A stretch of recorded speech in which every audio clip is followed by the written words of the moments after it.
Andhra Pradesh assembly ఎలక్షన్స్లో కూటమి ప్రభంజనం సృష్టించింది. ఇది మనందరికీ తెలిసిన విషయమే. ఇక జనసేన పార్టీ కూడా తాను పోటీ చేసిన 21 స్థానాలకు గాను 21 స్థానాలు కూడా నెగ్గింది.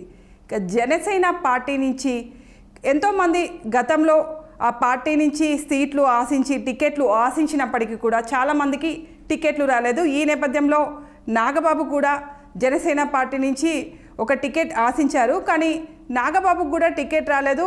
ఇక నాగబాబు తప్పని పరిస్థితిలో ఇక తన టికెట్ని సీట్ని త్యాగం చేయవలసిన పరిస్థితి వచ్చింది. గత ఎన్నికల్లో నాగబాబు చూసుకున్నట్లయితే నరసాపురం నుండి పోటీ చేశారు, కానీ ఓడిపోయారు.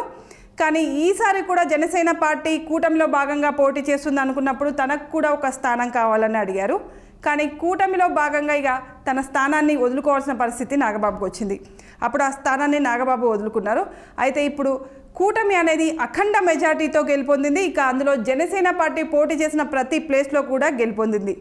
నాగబాబు చేసిన త్యాగాన్ని గుర్తుపెట్టుకొని టీడీపీ అధినేత చంద్రబాబు నాయుడు నాగబాబుకి ఒక కీలక పదవి ఇస్తున్నట్లు సమాచారం.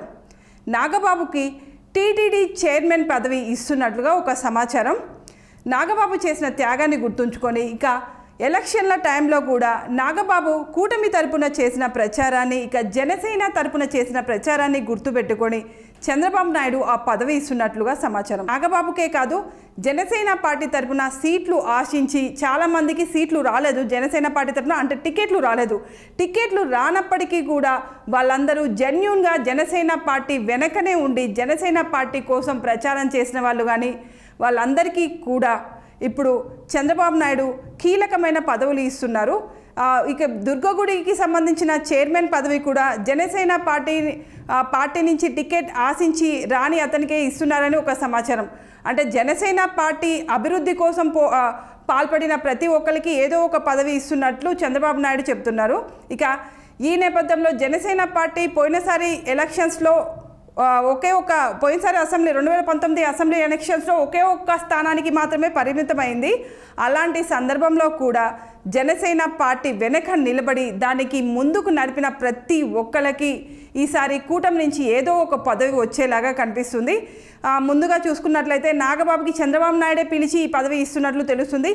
ఇదే విధంగా ఇక జనసేన పార్టీ అభివృద్ధి కోసం పోటీ చేసిన ప్రతి ఒక్కరికి ఏదో ఒక పదవి వచ్చే అవకాశం కనిపిస్తూ ఉంది. ఇదే విధంగా జనసేన పార్టీ అభివృద్ధి కోసం, కూటమి అభివృద్ధి కోసం వెనక ఉండి ప్రచారం చేసిన ప్రతి ఒక్కరిని దృష్టిలో పెట్టుకొని ముందే మేము పదవి ఇస్తామని చెప్పి ఇటు పవన్ కళ్యాణ్ చెప్పారు, అటు చంద్రబాబు నాయుడు కూడా చెప్పారు. వాళ్ళు ఇచ్చిన మాట ప్రకారం పార్టీ అభివృద్ధి కోసం పాల్పడ్డ ప్రతి ఒక్కరిని గుర్తుపెట్టుకొని వాళ్ళకి కీలక పదవి బాధ్యతలు ఇచ్చేటట్లు సమాచారం.